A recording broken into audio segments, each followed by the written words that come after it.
بسم الله الرحمن الرحيم وما سنتين إن الله وإنا إليه راجعون وحا قرح ومانتا كداعي حرمتي قبلك dad badan oo runtii mas'uuliyiinta gobolka kamid ah wax ku noqday wali waxaan ku dhaawacyadii iyo dadkii higay wuxuu gaaray mas'aaladdooda gudoomiyaha gobolka waa dhaawac wuxuu ku jiraa hadda saaladii qaliinka lagu jiraa dhowr gudoomiye degmana wax ku noqdeen qaraxu meesha uu ka dhacayna waa xarunta gobolka howlkii shirarka oo shirkii tufta maanta maalin arbacay ahayd dhammaan gudoomiyaashii degmooyinka iyo agaasimayaashii gobolka iyo gudoomiyihii gobolka kulli waxaa lagu jiray shirka lagu jiray marka qadara meeshaas ka dhacday waxay ilaahay qoray ahayd nimankan cadowga ahna mar walba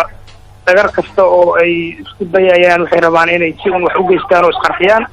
marka weli ma xaqiijin karno inuu qarax meesha lagu diyaariyey iyo mid isqarxiyey uu yahayba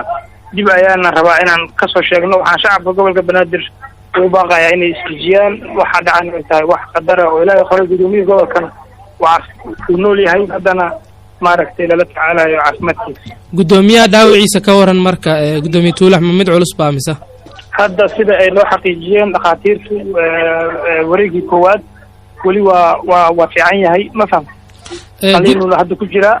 marka qaliinka markuu kasoo baxa kadib aan xaqiijin doonaa sida ay xaaladdu tahay dhowr gudoomiye degmaha qaraxa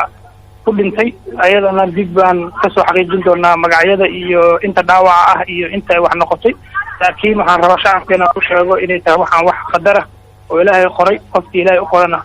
uu dhimanayo